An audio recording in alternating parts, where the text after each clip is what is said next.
Donald Trump, and take it with a grain of salt, has promised full transparency when it comes to most of the big conspiracy theories of the past 60 years, something he campaigned on in the lead up to the election. The issue led to an absolutely Hall of Fame interview clip. Would you declassify the 9/11 files? Yeah. Would you declassify JFK files? Yeah. Would you, I did a lot of it. Would you declassify the Epstein files? Yeah, I would. All right. I guess I would. I think that less so because, you don't know. You don't want to affect people's lives if it's phony stuff in there because there's a lot of phony stuff with that whole world. I don't know about Epstein so much as I do the others. Yep, Epstein. Sure about that? Maybe not Epstein. I wonder why Donald Trump wouldn't want the Epstein files to be made public. I mean, here he is in 1992 dancing and leering at women with his buddy Jeffrey Epstein at Mar-a-Lago. In 2002, Donald Trump said Jeffrey Epstein is, and I quote him here, a terrific guy. It is even said he likes beautiful women as much as I do, and many of them are on the younger side. I wonder why Donald Trump wouldn't want the Epstein files to be made public. Thing is, many members of Trump's base do. The Republican House Oversight Committee sent multiple letters to Attorney General Pam Bondi demanding the Epstein files be released. Bondi then went on an apology tour to Fox News, promising the documents would be released imminently. Today, the White House made a big show of handing a bunch of conservative influencers binders labeled the Epstein Files, Phase 1. But the whole stunt was a bust. What's interesting is we're all waiting for bombshells, we're all waiting for juicy stuff, and that's not what's in this binder. That's not what's in this binder at all. It is the biggest disappointment I think that you'll find. I encourage you to do your own homework on this. It's mostly procedural jargon, Glenn, heavily redacted.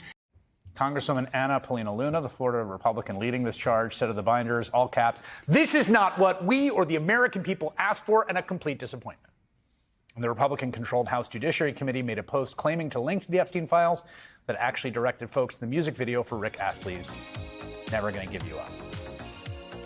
Sarah Fitzpatrick is a senior investigative producer for NBC News who's been covering this story, and she joins me now. Sarah, first, I mean, what are the files? My understanding is there's a lot that's already public, and this was basically stuff already in the public domain. Do I have that right? Yes, absolutely, Chris. Essentially, almost all of this, we believe, was already in the public domain. In fact, if you look at the exhibits that they linked to in their press release, it says that these were trial exhibits at Epstein's alleged co-conspirator Ghislaine Maxwell's trial. So most of this information was shown to a jury in some form. And our colleagues sat in the courtroom, as did many members of the American public, and have already seen this information. Some of it is heavily redacted. For example, there's something that they identify as a contact list, which has been known as the black book of contacts that Epstein had. But, this is just this is information that not only was already out there, but doesn't shed any new light on anything that moves this story forward. And honestly, I think my colleagues who are at the Justice Department today kind of described it as a very surreal, kind of haphazard release, almost like a theatrical stunt. And I think that was in part the point. Yeah, I mean, I guess there's a substantive question here, which is this has become a kind of MacGuffin, a sort of plot device for a certain part of the conspiratorial right, that there is some bombshell list of names that whoever they is, don't want you to know, that will expose the, pedo sex trafficking globalists or whatever your bad guy of choice is. It's not clear to me that anything like that exists, like that there's a thing being hidden that's not being released. Chris, I've been on this story for over 7 years. I've interviewed, at this point, I think over 100 people who were involved in this investigation, who worked for Jeffrey Epstein, who were close to Jeffrey Epstein. And what I can tell you is that I think that this story in some ways has taken on a life of its own. This has been thoroughly litigated in courts, in civil litigation, in private settlement discussions.